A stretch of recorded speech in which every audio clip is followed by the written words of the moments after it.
Hello friends, welcome back to Anjana thoughts and logs. So మరి మా సొసైటీలో కూడా వినాయకుడిని అయితే మేము పెట్టుకున్నాం కదండి. సో మరి వినాయక చవితి స్పెషల్గా మేము 11 రోజులు వినాయకునికి అయితే అండి పూజలు చేస్తూ ఉంటాము. ఈ పూజలతో పాటు ప్రతిరోజు ఏదో ఒక ప్రోగ్రామ్స్ కూడా ఇక్కడ పెడుతూనే ఉంటాము. సో మరి నిన్న అయితే అండి మాకు ముగ్గుల పోటీలు అయితే పెట్టారు. ఆ ముగ్గుల పోటీల్లో నేను కూడా పాల్గొన్నాను. సో మరి ఇక్కడ నార్త్ వాళ్ళైతే అండి కలర్స్తో సీనరీస్ ఇటువంటి ముగ్గులన్నీ వేస్తూ ఉంటారు కదండీ! వాళ్ళైతే చుక్కల ముగ్గులు అస్సలు వేయరు. సో మరి నేనైతే అండి రొటీన్‌గా వాళ్ళు వేసే ముగ్గు కాకుండా, మన సాంప్రదాయం ప్రకారం వేసే మెలికల ముగ్గు వేయాలని అనుకున్నాను. ఈ మెలికల ముగ్గులోనే నేను అయోధ్య మందిరం కూడా వేయాలని కాస్త వెరైటీగా అయితే ముగ్గు వేశానండి. ఒక్కసారి మీరు కూడా నేనెలా ఏశాననేది చూసేయండి.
సో మరి చూసారు కదండీ! మెలికల ముగ్గులోనే రంగుల ముగ్గు కూడా కలిసిపోయింది. చాలా చక్కగా అయోధ్య మందిరం అయితే నేను వేసేసాను.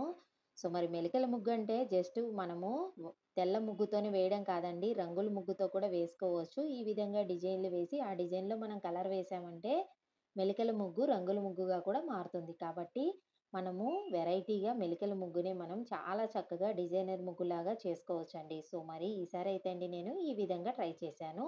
ఇక మన ఆంధ్ర ట్రెడిషనల్ ముగ్గు అని చెప్పి కూడా నేనిది మెన్షన్ చేశానండి. సో, మరి ఫైనల్‌గా అయితే అండి మెలికల ముగ్గు రంగుల ముగ్గులాగా మారిపోయింది. చూసారు కదండీ! చాలా చక్కగా ఉంది కదా! సో, మరి మీకు గాని నచ్చినట్లయితే తప్పకుండా ఈ వీడియోని లైక్ చేయండి, షేర్ చేయండి. మరి మా ఛానెల్‌ని సబ్స్క్రైబ్ కూడా చేసుకోండి. మరిన్ని కొత్త కొత్త అప్డేట్స్ కోసం పక్కనే ఉన్న బెల్ ఐకాన్ కూడా క్లిక్ చేయండి. Thank you friends. Thanks for watching.